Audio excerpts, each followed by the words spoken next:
In the beginning, before gods and mortals shaped the world, there was only chaos, a swirling void of infinite possibilities.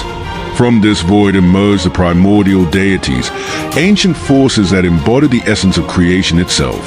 Among them was Oceanus, the great titan of the sea, the eternal river that encircled the earth. Oceanus was not a god of violent tempests or crushing waves, but the serene and infinite flow of water that connected all things.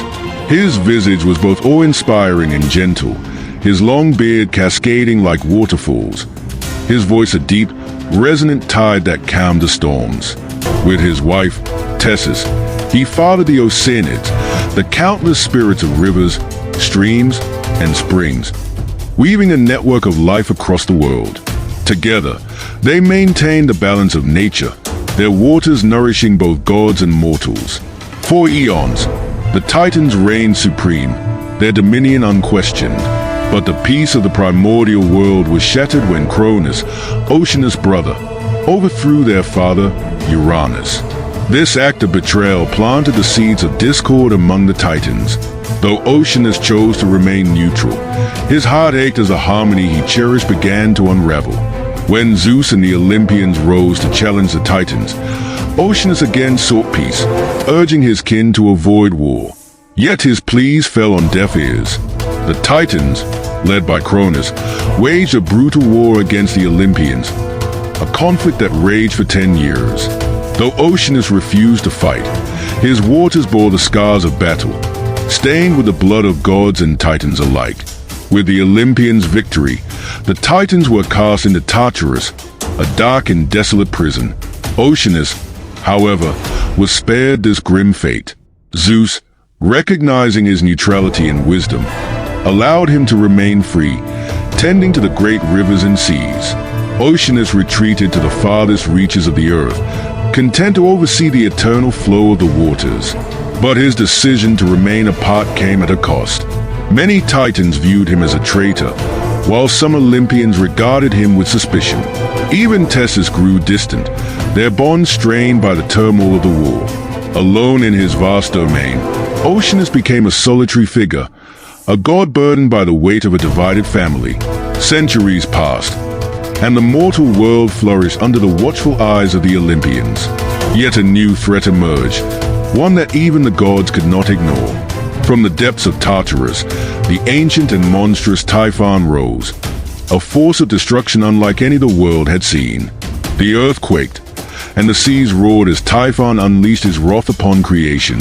Desperate for aid, Poseidon, god of the sea, sought out Oceanus. Though the two deities had rarely interacted, Poseidon knelt before the ancient Titan, pleading for his wisdom and power. "The seas are your domain," Poseidon said, his voice trembling. "Without your help, all will be lost." Moved by the younger god's humility and the urgency of the threat, Oceanus agreed to join the fight. Drawing upon the full might of his waters, he summoned tidal waves and whirlpools to challenge Typhon. The battle was fierce, with Oceanus' calm yet unyielding strength clashing against Typhon's chaotic fury. As the battle raged, Oceanus realized that brute force alone would not defeat Typhon. Drawing upon his deep connection to the flow of life, he called upon the Oceanids and the rivers of the world. Together, they created a great flood that swept Typhon into the depths of the earth, trapping him within an underwater prison. The victory came at a cost. The flood reshaped the world, creating new rivers and seas while drowning others. Yet it also restored balance, proving that the forces of creation could overcome even the darkest chaos. With Typhon defeated, Oceanus returned to his solitary role, a guardian of the eternal tides.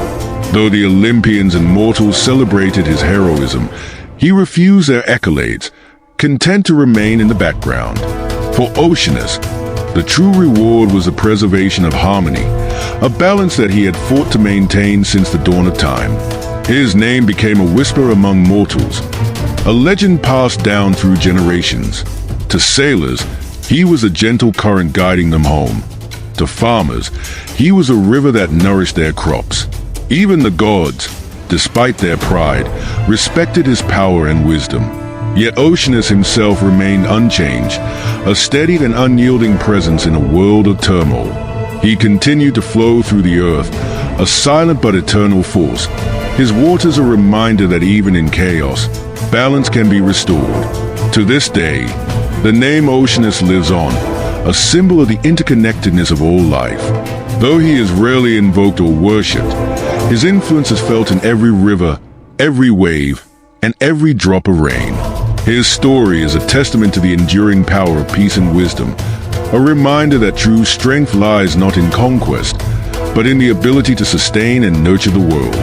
And so, Oceanus remains, the keeper of the eternal tides, a guardian of balance, and a silent witness to the ever-turning wheel of time.